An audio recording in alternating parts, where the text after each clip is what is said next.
বাংলাদেশের মানুষ কিন্তু অনেক রাজনীতি সচেতন। তারা আপনার রাজনীতির ভেতরটাও দেখতে পারে। প্রফেসর ইউনূস যখন দায়িত্ব নেন এবং তার ক্যাবিনেট শক্তিশালী হয়নি, অবসরপ্রাপ্তদের নিয়ে করা হয়েছে, তারা অথর্ব, অসার, তারা প্রেমিক সরকার, এগুলো আমিই বলেছি। এনজিও সরকার, এগুলো যা যা বলতে পারে। দেখুন, এখন তো মত প্রকাশের তো দুর্বার স্বাধীনতা আছে। কাজেই আমি যখন বলেছি, আমি বলেছি ভরসা, ইউনূসে আমার ভরসা, আস্থা বলিনি। আস্থা আগের জন তার দলের লোকদের নিয়ে বলতো, তো ওই জন্য কিছু শব্দ থেকে তো আমরা এখন চরমভাবে বঞ্চিত। চেতনা, আস্থা, এগুলা থেকে আমরা কেয়ারফুলি দূরে থাকি, কারণ অতীতের প্রোপাগান্ডায় এগুলো নষ্ট করে ফেলা হয়েছে। ভাষা কিন্তু দারুণভাবে ক্ষতিগ্রস্ত হয়, কুশাসনে ভাষা ক্ষতিগ্রস্ত হয়। হ্যাঁ, এখন ওই ধরেন একসময় গত 7 মাসে আমি অনেকভাবে সরকারকে প্রশংসা করেছি, সমালোচনা করেছি, তিরস্কারও করেছি, আমাদের এবং এখানেও করেছি।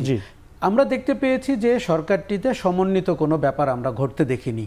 সরকারের ভেতরেও 2-3টি গ্রুপের অস্তিত্ব আমরা টের পেয়েছি, এবং কেউ কেউ উপদেষ্টারা তাদের ব্যক্তিগত আলাপে এটি বলেওছেন।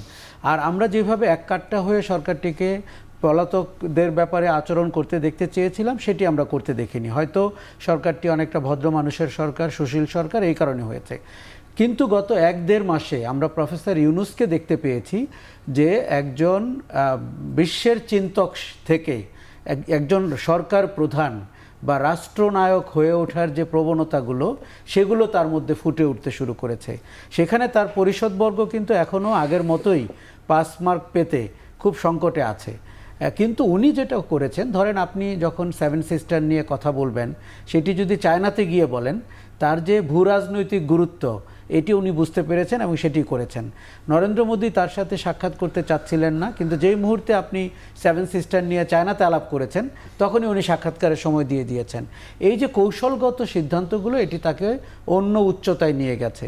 উনি যখন আপনার বড় মাঠে খেলার কথা বলেন, উনি যখন এমনকি ডোনাল্ড ট্রাম্পের শুল্ক নীতিকে 3 মাসের জন্য ডেফার করতে বলেন, তখন আমরা টের পাই যে উনি আমাদের অভ্যন্তরীণ রাজনীতির যে চোরাগলি, সেগুলোর দিকে কম নজর দিয়ে উনি বিশ্বের বুকে বাংলাদেশকে একটা অন্য সুশাসনের জায়গায়, দক্ষিণ এশিয়ার নেতৃত্বের জায়গায়, আপনি দেখবেন যে উনি শুরু থেকেই সার্ক পুনরুজ্জীবনের কথা বলছেন, আসিয়ানের মেম্বার হতে চাচ্ছেন। আপনি দেখুন, রাজনীতির একটা বড় শক্তি কিন্তু অর্থনৈতিক দর্শন।